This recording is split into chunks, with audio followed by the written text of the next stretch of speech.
everyone, and thank you so much for joining us today for an informational session on the impact of the One Big Beautiful Bill Act on PA education.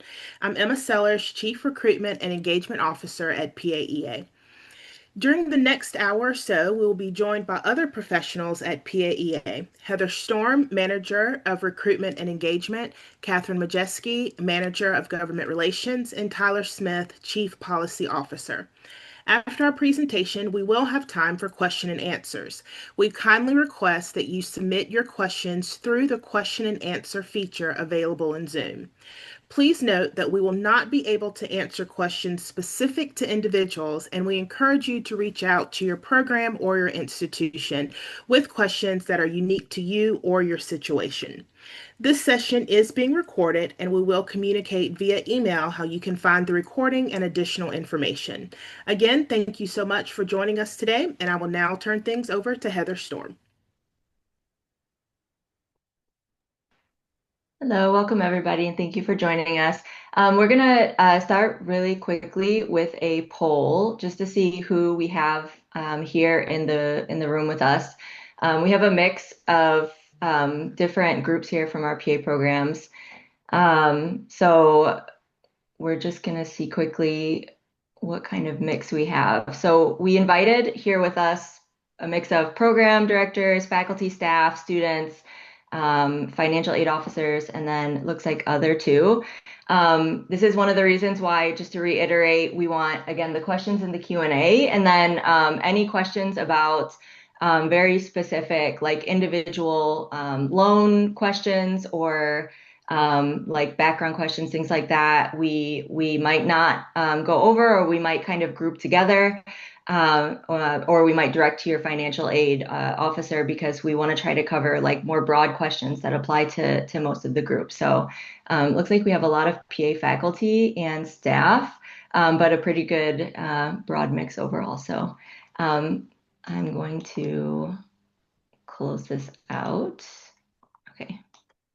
And then I'm going to send it over to Tyler. So thank you everybody for joining us. All right, great. Thanks, Heather, and good afternoon and welcome everyone. Thanks so much for joining us today for this important discussion about how the One Big Beautiful Bill Act impacts financing for PA school. As Emma and Heather mentioned, my name is Tyler Smith, and I serve as the Chief Policy Officer at PAEA. And I'm joined by my colleague, Catherine Majeski, this afternoon, who also manages government relations for the association. Over the course of our time together today, our goal is really to break down the OBBBA, what it changes, what it means to finance PA education, and what options are available to make PA school more affordable both for current and future borrowers. So with that, let's go ahead and get started. So let me go ahead and quickly walk you through today's agenda. So we'll start with an overview of how PA students currently pay for their education, just to set the table in terms of the options that are available both now and into the future. Next, we'll look at what the financing structure looked like before OBBBA was passed, so you have context for the changes that will be happening in July of next year. From there, we'll dive into the specific loan changes under OBBBA, and then a really key question that has emerged since the law was passed, whether future PA students will be considered professional students for the purposes of borrowing limits under the law. Once we understand that, we'll then talk about the broader implications for students, so how financing PA school may shift for future borrowers and what that means for financial planning options. And then we'll close by reviewing debt reduction options and repayment strategies for students before opening up to Q&A. All right. So how do PA students pay for their education? So when it comes to financing their education, most PA students have a number of options which are listed here. So many PA students rely heavily on student loans, but there are also other options that are at play that make financing a PA program feasible for students. So federal student loans are usually the first line of support because they come with the most protections and benefits for borrowers. So things like income-driven repayment options, loan forgiveness programs like public service loan forgiveness, and importantly, fixed rates, which helps to keep interest rates and ultimately the interest rate paid over the life of the loan low for students. Beyond that, even in the current system, some students do choose to supplement their federal borrowing with private student loans. These often require a cosigner and in many cases carry higher interest rates, but they can be advantageous to students in certain circumstances, especially those with strong credit histories and cosigners for their private loans. Other important sources for financing a PA education include scholarships, which may come from institutions, professional organizations, or government programs. And then finally, of course, many students lean on personal resources, so savings they may have, help from family, or in certain cases, although this is difficult for a number of students, part-time work during their programs. Like I said, though, for most PA students, federal loans remain the backbone of how they pay for their education. And so that's why policy changes that are being looked at under OBBBA are so important for current and future borrowers. So with that, I'll pass it over to Catherine. Yeah, and I'll go ahead and take a deeper dive into the way we pay for PA school pre-July 2026. So before the new law, PA students were treated differently than many of their peers in other health professions. Unlike physicians, dentists, or veterinarians, PA students were not classified as health professional graduate students who had access to higher unsubsidized direct loan borrowing limits. And what that ultimately meant is that their access to lower interest unsubsidized direct loans was capped at $20,500 per year. And then once they hit that cap, they had to then turn to Grad Plus loans, which come with higher interest rates as well as higher origination fees. So this structure created a two-tiered borrowing system. Other health professions had access to higher unsubsidized borrowing limits, while PA students then had to rely more heavily on the more expensive Grad Plus loans. And then private loans were always an option, but because of the lack of borrower protections and the lack of eligibility for forgiveness programs when you do take out private loans, most students understandably tried to avoid them if they could. So let's look at a practical example. Jordan's a PA student attending a 2-year program that costs $120,000 in total. So in year one, Jordan's able to borrow $20,500 in unsubsidized Stafford loans, and this is at an interest rate of about 7.9%. But because tuition and expenses exceed that amount, Jordan still needs to take an additional $39,500 in Grad Plus loans, which carry a higher 8.9% interest rate.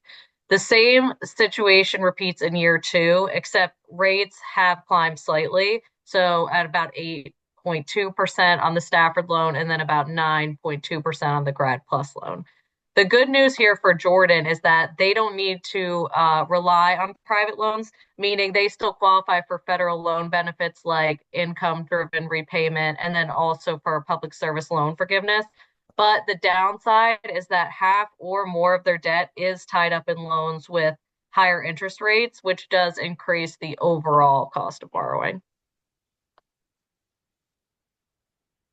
The new law introduces major structural changes. So, first and foremost, Grad Plus loans will be phased out for new borrowers after July 1st, 2026.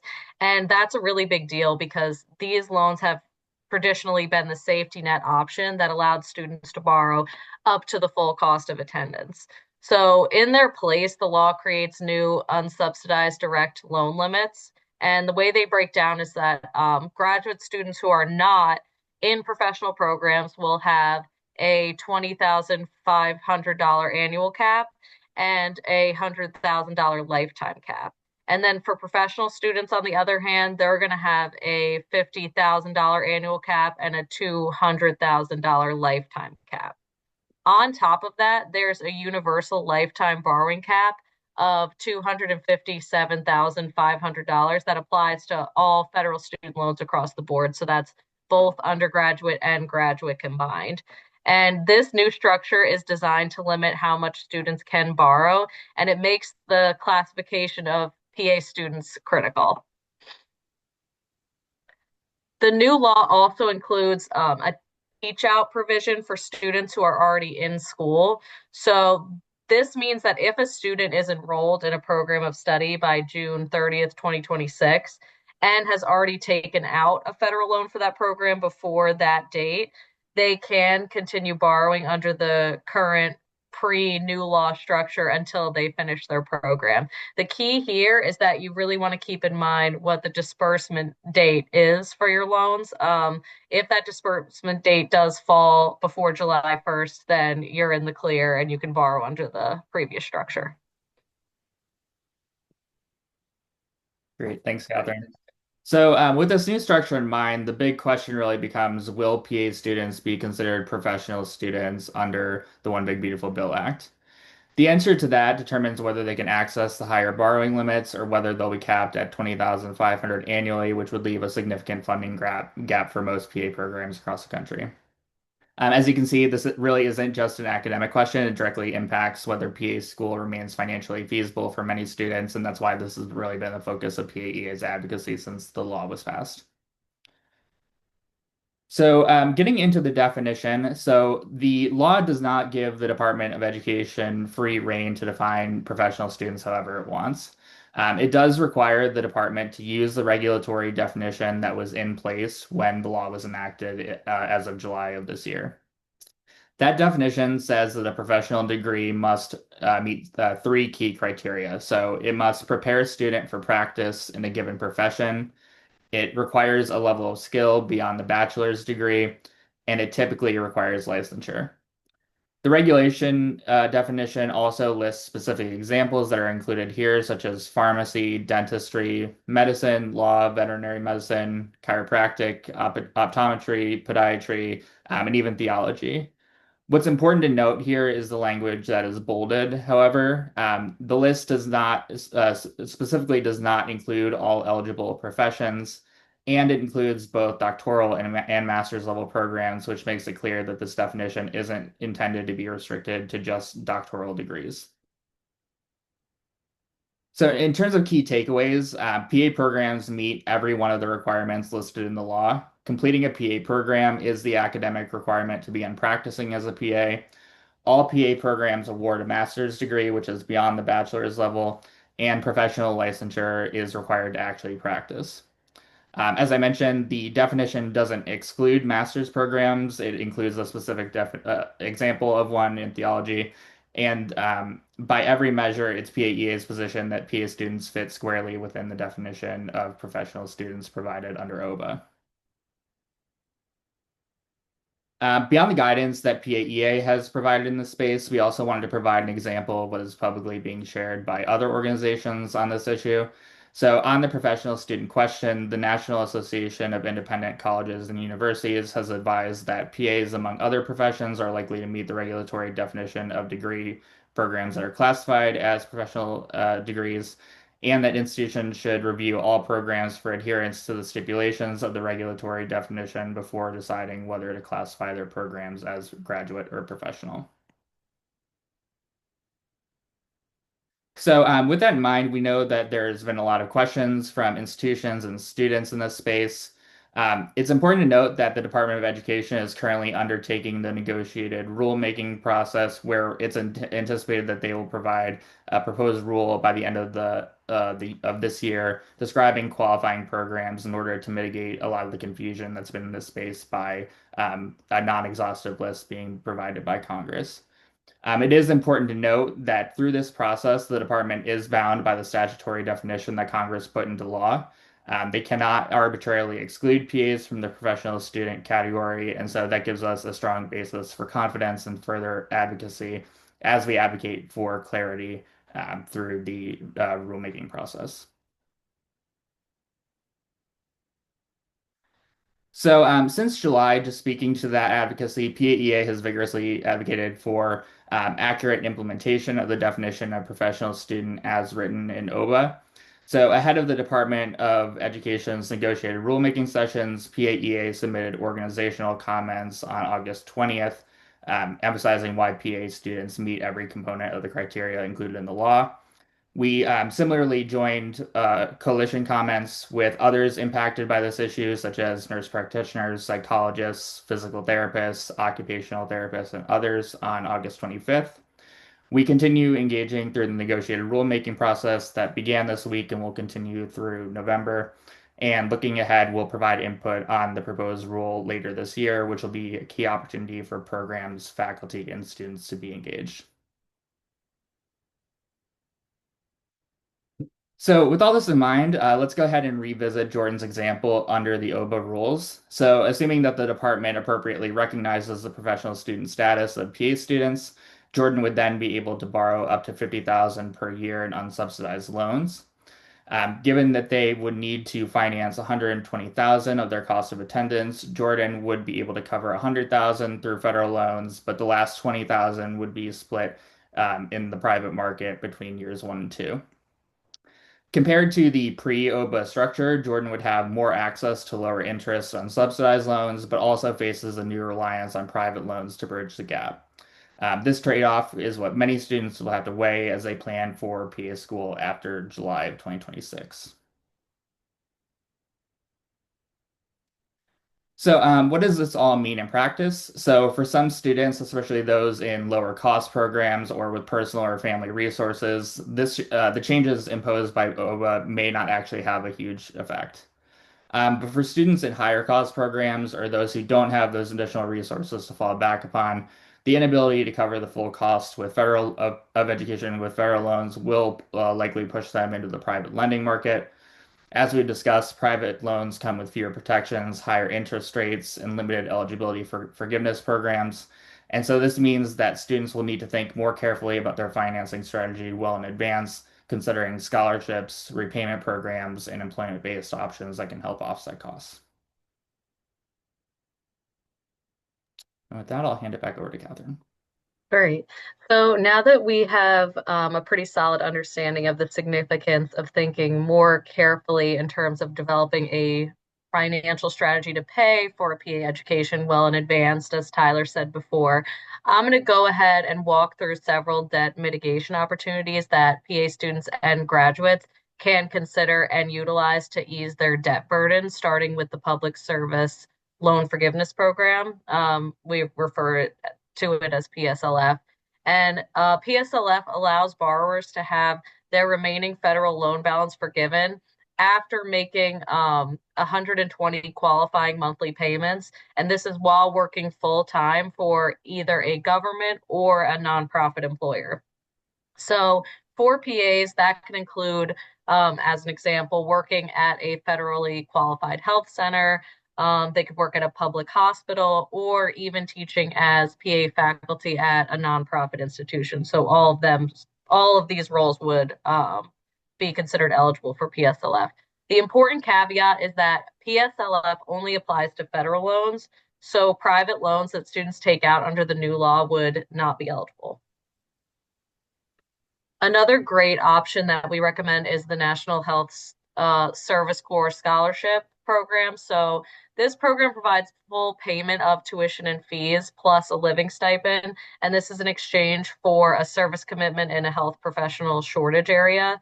The minimum service obligation for this is 2 years, and then students commit to 1 year of service for each year of scholarship support they receive. So for PA students committed to serving in underserved communities, this can be a really life-changing program, not only covering tuition, but also providing financial stability during training. Alongside scholarships, the NHSC also offers a series of loan repayment programs. So these loan repayment programs provide lump sum payments toward educational debt in exchange for service in underserved areas.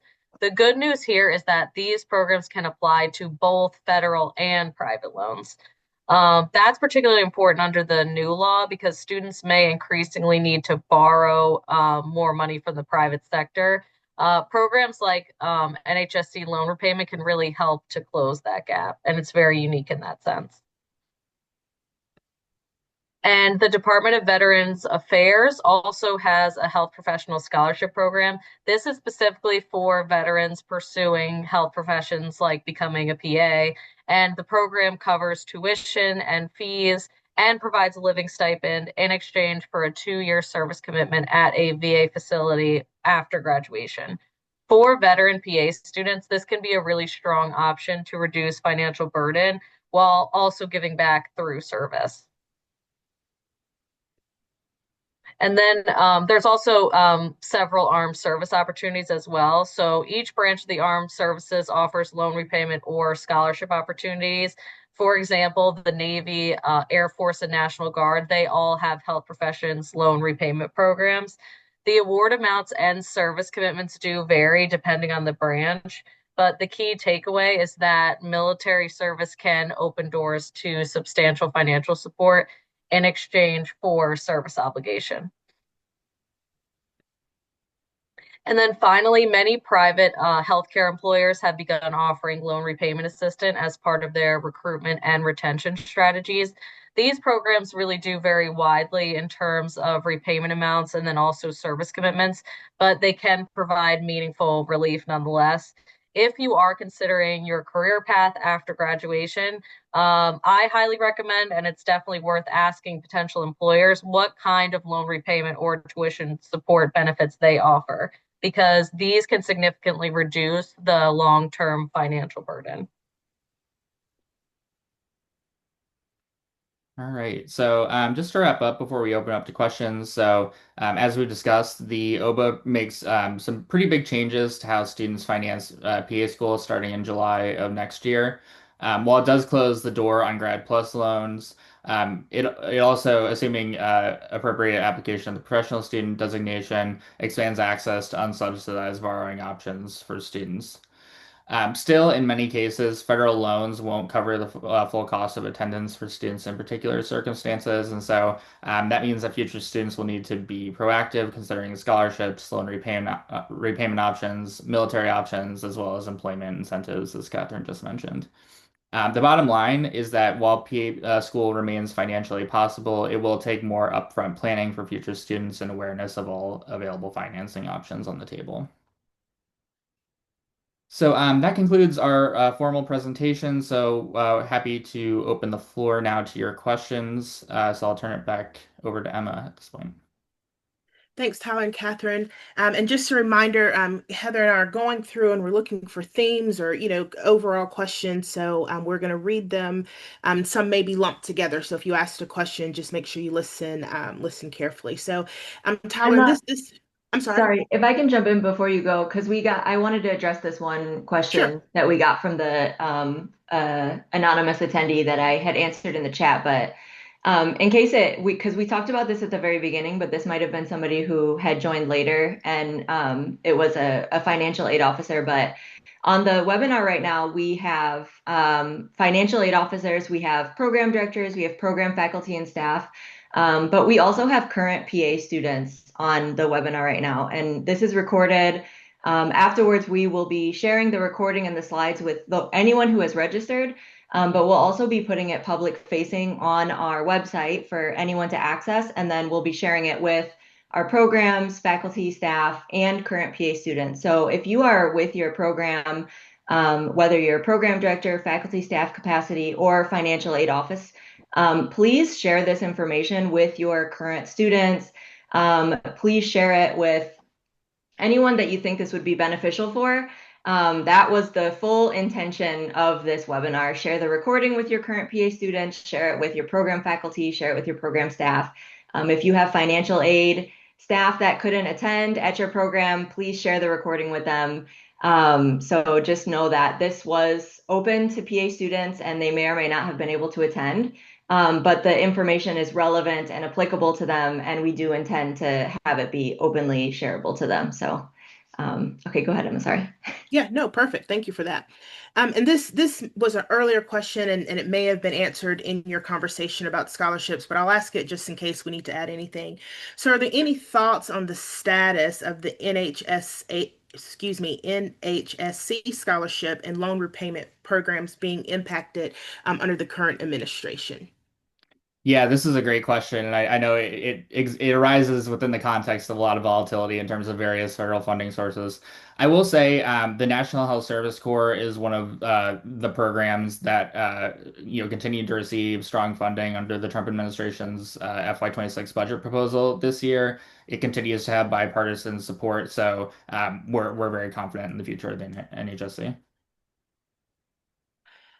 Another question. Do you think, or do you have any information on the government shutdown? Will it likely delay the process of the Department of Education rulemaking?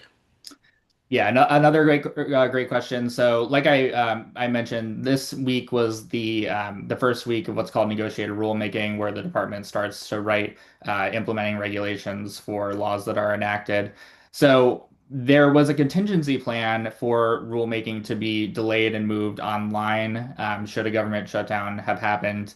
That did happen, and that contingency plan did not go into effect. Rulemaking continued as anticipated and in person, as was originally the case at the beginning of the week.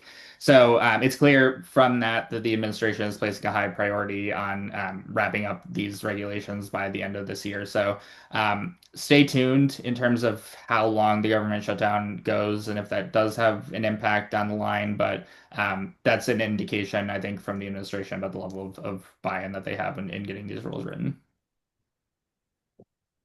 And Tyler and Catherine, or this is a question about one of the scenarios that was provided. So why is year two interest higher? In the loan scenarios, it was 8.2 versus 7.9%. Yeah, so that was an example that we just provided. So federal student loan interest rates are linked to broader interest rates in the general economy. So you generally see them going up or down slightly each year, depending upon just the broader interest rate environment. So that's kind of why there was variation there. I have one that somebody, a faculty member had said that two of the HSCP and HPSP programs are scholarships and not loan repayment. And yes, the idea of this was offering alternative ways to fund your PA program or your tuition outside of just the loans. So thank you for calling that out, that it's not necessarily just loan repayment.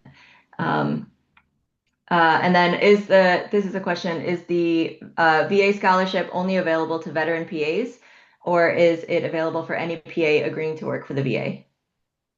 So, my understanding of that is that veterans are given preference, but anyone can apply as long as they commit to serve after graduation. Okay. And Tyler, I don't know if you wanted to add anything to that, but that That was great. And then when will we know if PA students are going to be considered professionals for purposes of loans? Yeah, so in terms of the rulemaking timeline, so we anticipate a proposed rule coming out by the end of this year. The department has indicated that they anticipate a final rule coming out in the spring, but the like kind of drop dead date that a final rule could come out would be June 1st because they're required to publish final regulations 30 days before they take effect. That being said, just because of the amount of kind of money on the table, we are expecting this to be a highly litigious rulemaking process, kind of like regardless of the outcome. So that's the timeline as we understand it as of now. But we are also expecting like delays potentially based upon how the ultimate final rule is written. This one, I love it. I am a student delegate for the AAPA HOD. Is there anything we can do from a policy perspective to help in these efforts? Love to hear it. Love to hear it. Thank you so much for your engagement. So, the next opportunity for public input will be when the proposed rule is written and published by the end of this year, likely. So, when that's written, please keep an eye out. PAEA intends to run a regulatory campaign either in favor of the proposed rule as written, or advocating for further changes based upon the final or the proposed text. So that will be the next significant opportunity for engagement. Also, thank you so much for being here. And if you reach out to me after this, or even just I'll email out the recording after this, and it'll come from me directly, my email, and would really appreciate if you shared this like broadly with like the whole, like the student delegation, everything, making sure that everybody has access to this information. But yeah, thank you. And Tyler, one question here. Do you know of any restrictions for hybrid or online programs? There shouldn't be. So the eligibility for professional loans is based upon like the discipline that you're in rather than the modality of your program. So it shouldn't be relevant now. Thank you. And then another question, does PAEA have a private loan 101 type resource for faculty and students? Um, so actually, let me defer to Heather if she knows of anything in this space. That being said, because students have primarily been able to borrow in the federal system for the past at least 20 years, there's been less of an emphasis on private borrowing. So if we don't have it already, we'll certainly look to develop additional resources. But Heather, I don't know if you know anything off the top of your head.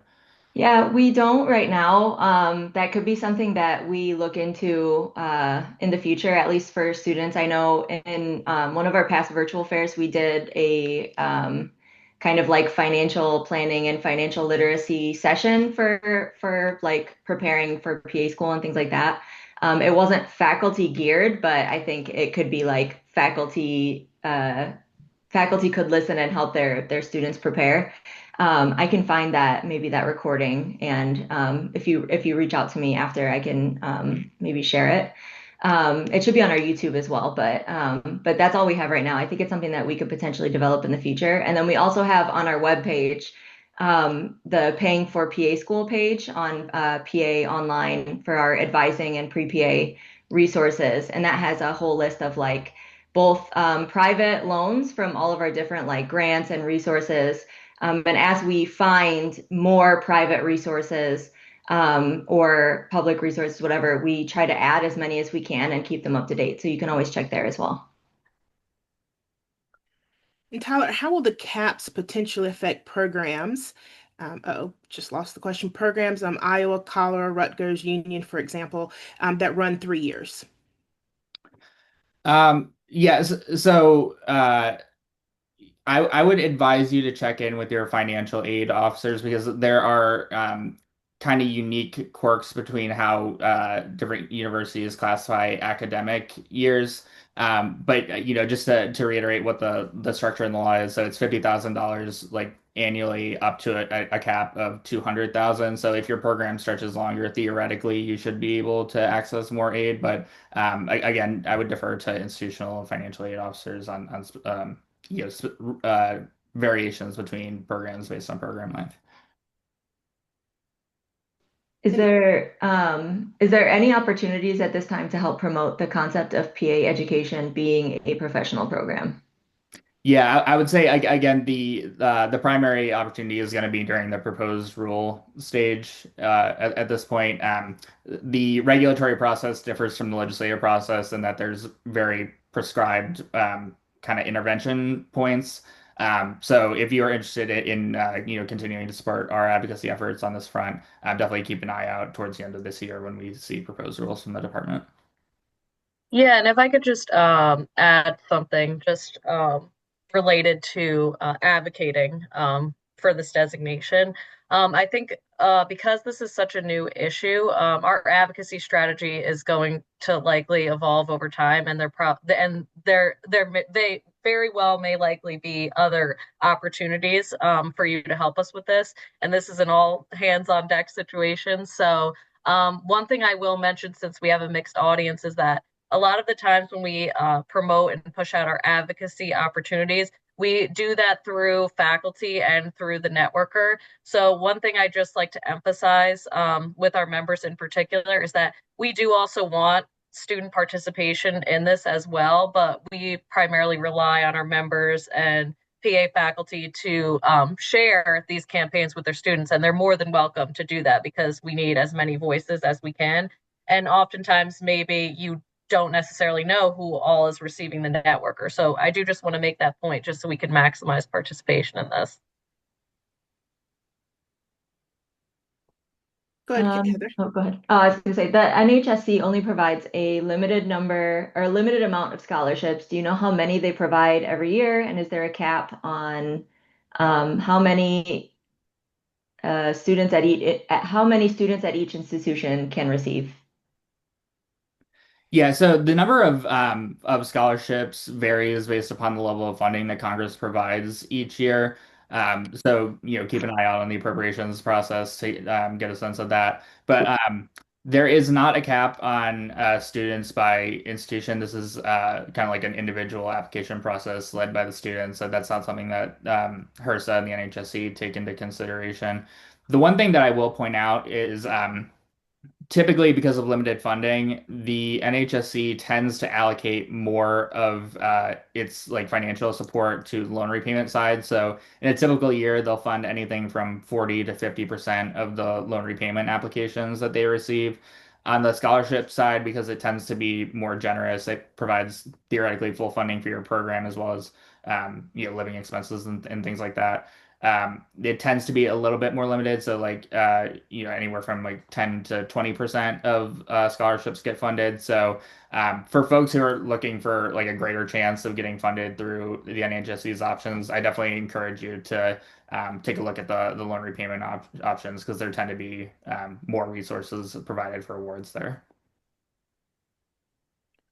And Tyler, this question here says, will current or pre-July 1st, 2026 students be able to opt out of the grandfathering clause and go with the new guidelines, assuming PA is eligible for $50,000 a year if they choose, or will all be eligible for the new unsubsidized loan amount and also eligible for a plus under the grandfather clause?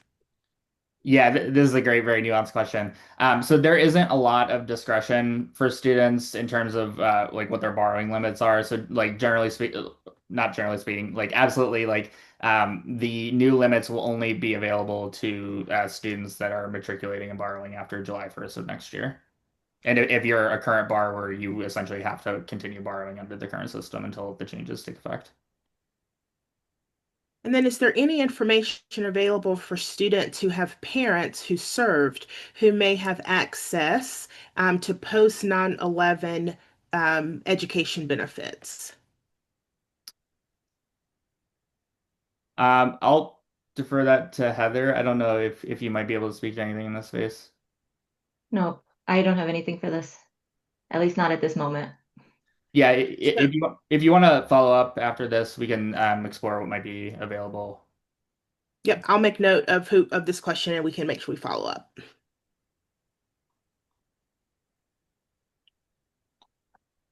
Hold on, I want to type that in here so that we have that note of it. Yep.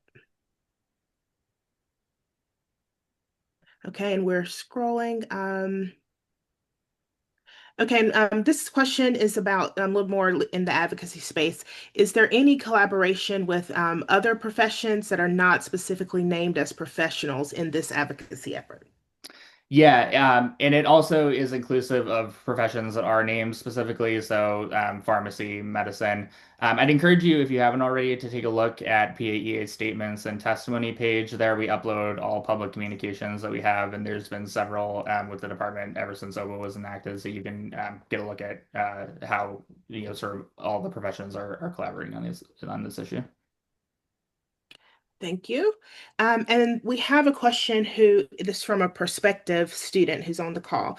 So hello first, and thank you so much for this webinar and information. If I'm a prospective student that will find out PA decisions in December and matriculate in August of 2026, is there a scenario where prospective students could take out loans before July so that the bill doesn't take effect, or do loans only get distributed based on the month of matriculation?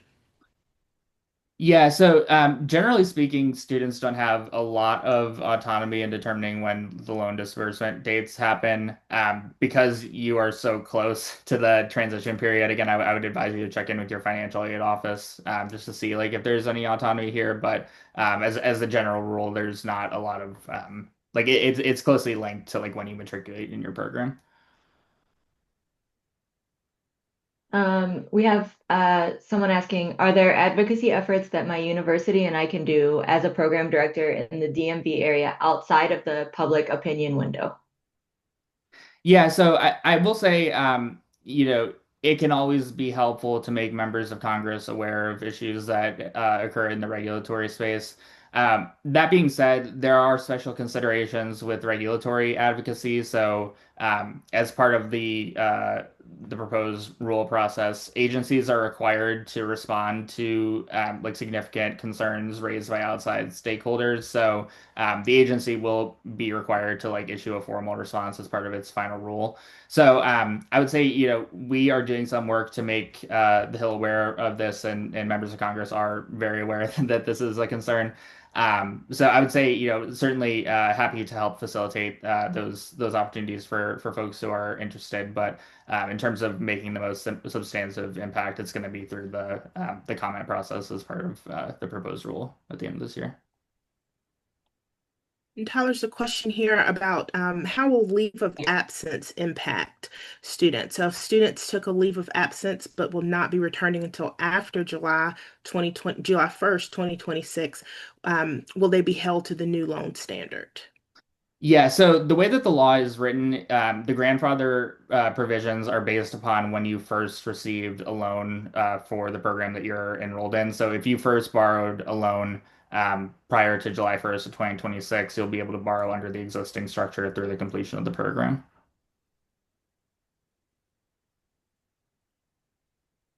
Are there set asides for PAs in the National Health Service Corps scholarships? Not in statute, but we do tend to see a fairly consistent allocation to PAs over time. Like typically, PA students are 10% of scholarship awards as well as 10% of NHSC awards. So while there isn't necessarily like a formal legal requirement for a set aside, we do see pretty consistent numbers in terms of the awards that PA students and practicing PAs get. Do professional students who apply for FAFSA automatically qualify for the 50,000 per year, or is the financial aid awarded range anywhere up to 50,000 a year? Yeah, that's a great question. So the 50,000 is a cap. And so if the cost of attendance is like below what you're able to take out, you're not able to borrow like essentially beyond what your cost of attendance is. So that's determined by your school's financial aid office, the amount that you're able to borrow, especially if it's below what's allowed by law. And this question, I know it's been addressed in some previous sessions that we've done at the national level too, with other associations, but do you guys have any contact with medical school folks? It would seem an even bigger barrier for medical students than us. Most medical students borrow more than $200,000. Is there any way to hook into their social power to help raise awareness of the issues of health professions, education, and the associated costs? Yeah, this is a great question. I think the situation in which we find ourselves is really reflective of the current political climate that's kind of focused on reducing federal investment in higher education.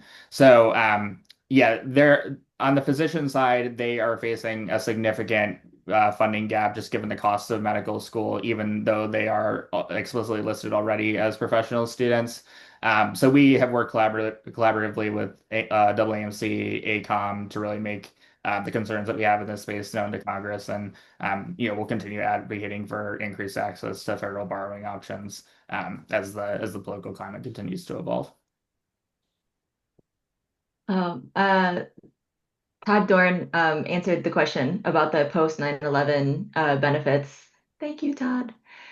He said that students or applicants can reach out to their veteran service officer or veteran military office at their university who will have the latest guidance on the use of the GIB benefits. And this question kind of goes back a little bit. Do postgraduate PA fellowships still qualify for delaying loan repayment past the 6-month period after graduation? Specifically, is this still considered a professional program despite getting a small stipend? So The professional program designation, and apologies if I'm not understanding this question, but like the professional program designation only applies to entry level education for, like for health professions. So anything like PA residencies, PA fellowships wouldn't be relevant as part of this.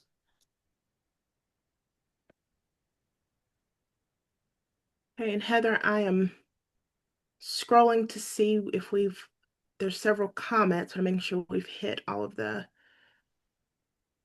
We didn't ask about the top one, right? The loan origination fees. We can ask about that.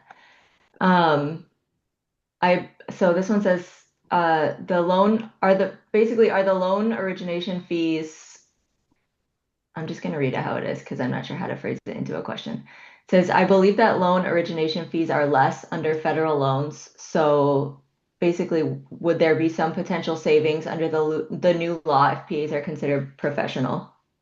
Yeah, so there are differences between different federal loan programs as well as between federal loan programs as well as private options. So general, generally speaking, the lowest origination fees that you're going to find are for direct unsubsidized loans. Those are less than Grad Plus. As a general rule, origination fees for federal loans are lower than private options, although there can be some variation based upon the lender there. Okay. Then new programs need to request permission to disperse federal loans after receiving accreditation decisions. I understand that these offices have condensed to a single office. Do we know the timeline for that approval? Um, Again, this is a question that I would want to look into a little bit more before providing a definitive answer. So, if you want to provide your contact information, I can look into this a little bit more and follow up after. That's And the there's last one. Oh, go ahead, Emma. no, there's a question about the one-stop resource, and Heather addressed that a little bit earlier. We don't have that quite yet in the way that I think you're asking, but it's definitely something as this progresses we'll work on, and we'll be sure to provide that information in our communications with you as well. Yeah, and we do have a resource on our again on our paying for PA school page. There is a resource on there that our colleague Justin had uh, I'm looking it up right now. Us to help add, which is the like a resource to look up um, loans. So I can't find it right now, but it's on that page, which I'll link to that page in the answer to that question. Um, Okay. Well, I think we have addressed all.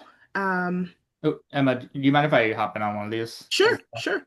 Yeah, so there's was one question raised that I just wanted to follow up on. So the question is the Department of Education has indicated that it won't negotiate the proposed definition of a professional program, which limits the category to 10 specific degrees.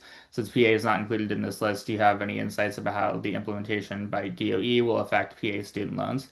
So this is really important and kind of like why negotiated rulemaking is called negotiated rulemaking. So what we saw at the beginning of this week was the department taking a very hardline stance in terms of who would be eligible for the professional loan limits.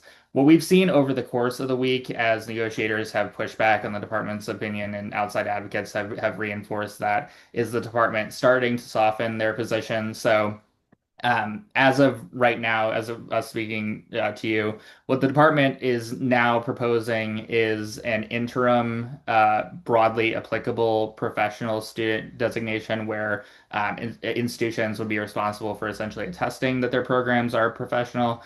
So while that definitely is like some progress and definitely a move in the right direction, I think that just reinforces the need for continued engagement and advocacy in this process because we've been able to get the department to move to a more reasonable interpretation just as a result of the advocacy that's happened this week. So it's going to be a lengthy process. Like I said, this is a process that we anticipate taking at least until next spring to get fully resolved. But it's showing that when outside stakeholders make their voices heard, you can really make an impact. So just want to make sure I address that.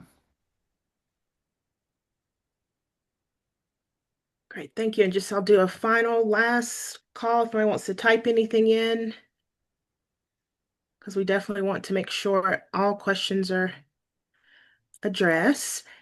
And I'll just reiterate as well, please note that this will be sent out. Heather will be following up with all who registered for this webinar, and we do encourage you to share this far and wide, particularly with our current PA students. We hosted a webinar last week that had prospective students and advisors. So we have tried to ensure that we hit all areas of this population, of our population. And so just really are relying on everyone here to ensure that we get it out to everyone. So don't hesitate again to reach out to anyone here on the call. You can easily find our information on the PAEA website, and we will be more than happy to respond with the best information that we have available as things are changing. So with that, thank you all so much. Tyler, Catherine, amazing work as always. Heather, always great to partner, and we look forward to working together soon to keep everybody up to date and posted. Thanks, everybody.